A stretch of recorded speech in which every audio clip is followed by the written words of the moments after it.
DSC ఎగ్జామ్ను వాయిదా వేయాలి. గత కొన్ని రోజులుగా ఇదే అంశంపై నానా యాగి జరిగింది.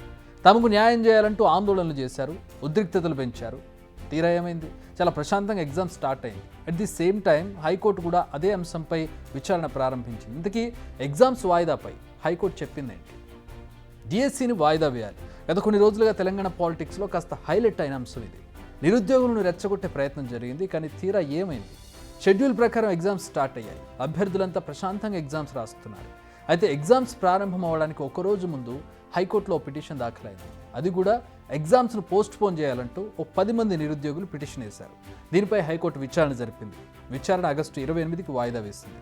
అప్పటి వరకు పరీక్షలు మొత్తం అయిపోతాయి, అది వేరే విషయం. అయితే వాదనలు జరిగే సమయంలో కొన్ని కీలక ప్రశ్నలు వేసింది. ఇదే ఇక్కడ హైలైట్. పిటిషన్ వేసిన 10 మంది నిరుద్యోగులు అసలు డిఎస్సి ఎగ్జామ్ రాస్తున్నారా?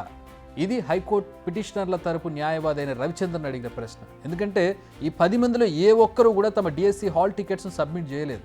అందుకే కోర్టు ఈ ప్రశ్న వేసింది. అంతేకాదు, ఇలా చేయడం సరికాదంటూ అభ్యంతరం కూడా వ్యక్తం చేసింది.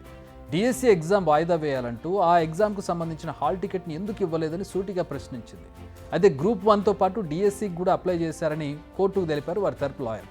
బట్ ఎగ్జామ్ ప్రారంభమయ్యే రోజు విచారణ పెట్టుకుని సరైన ఆధారాలు సమర్పించకపోతే ఎలా అన్నది ధర్మాసనం ఆలోచన. నిజానికి ఈ పిటిషన్ ఓ దింపుడు కళ్ళెం ఆశ లాంటిది. ఎందుకంటే షెడ్యూల్ ప్రకారమే డిఎస్సి నిర్వహిస్తామని ఘంటాపథంగా చెప్పింది. దీనికి రీజన్ కూడా ఎక్స్ప్లెయిన్ చేసింది. టెట్ ఎగ్జామ్ నిర్వహించి 4 నెలలు అయిపోయింది.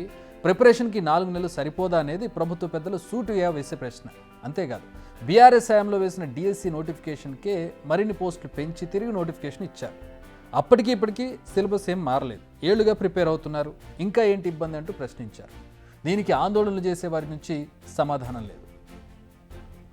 నిజానికి చాలామంది శ్రద్ధగానే ఎగ్జామ్ ప్రిపేర్ అవుతున్నారు.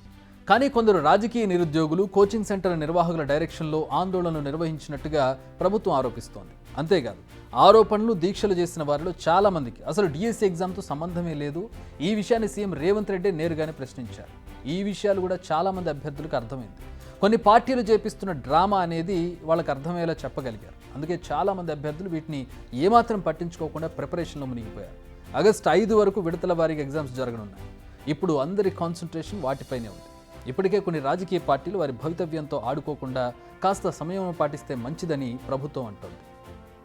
ఆగస్టు 28న మళ్లీ డిఎస్సి వాయిదాపై హైకోర్టు విచారణ జరపనుంది. ఆ రోజు హైకోర్టు తీసుకునే నిర్ణయం ఏదైనా అటు ఇటైతే ఇప్పుడు ఎగ్జామ్స్ రాస్తున్న లక్షలాది మంది మాత్రం ఈ ఆందోళన నిర్వహించిన వారిపైనే తిరగబడతారు. ఎందుకంటే కష్టపడి రాసిన ఎగ్జామ్ను మళ్ళీ రాయాల్సి రావడం అనేది అభ్యర్థులకు ఎవరికి ఇష్టం ఉండే ఛాన్స్ ఉండదు. ఎందుకంటే ఇన్నాళ్ళు టైం వేస్ట్ చేసుకున్నారు. ఇప్పటికీ ఆలస్యం అయిపోయింది, ఎగ్జామ్కి ప్రిపరేషన్ అయ్యింది. సో ఇంత చేసిన తర్వాత మళ్ళీ ఎగ్జామ్ రాయాలంటే ఒక రకమైన అసహనం, టైం ఇంకా స్పెండ్ చేయాల్సి వస్తుంది అనేది వాళ్ళలో కనపడుతుంది. కాబట్టి ఖచ్చితంగా వాళ్ళు ఎదురు తిరిగే అవకాశం ఉంటుంది. ఇదే కాకుండా అసెంబ్లీలో జాబ్ క్యాలెండర్ను రిలీజ్ చేయనున్నారు సీఎం రేవంత్ రెడ్డి.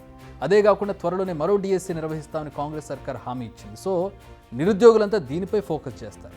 అలాంటి సమయంలో ఎగ్జామ్ పోస్ట్పోన్ అయిందన్న వార్త వస్తే మాత్రం ఆనందపడే వారి కంటే ఆగ్రహించే వారి సంఖ్య ఎక్కువగా ఉంటుంది. నిజానికి ఇది కూడా నిజమే. ఇప్పుడు ఎగ్జామ్ను వాయిదా వేస్తే మళ్ళీ కథ మొదటికి వస్తుంది. పరీక్షల నిర్వహణ ఆలస్యం అవుతుంది, దాంతోపాటు రిజల్ట్స్ రావడం కూడా, పోస్టులకు భర్తీ చేయడం, ఇలా ప్రతి అంశం ఒకదానికొకటి లింక్ అయ్యి లేట్ అయిపోతూ పోతూ ఉంటాయి. అప్పటికే పుణ్యకాలం కాస్త గడిచిపోతుంది, విద్యార్థులు నష్టపోతారు.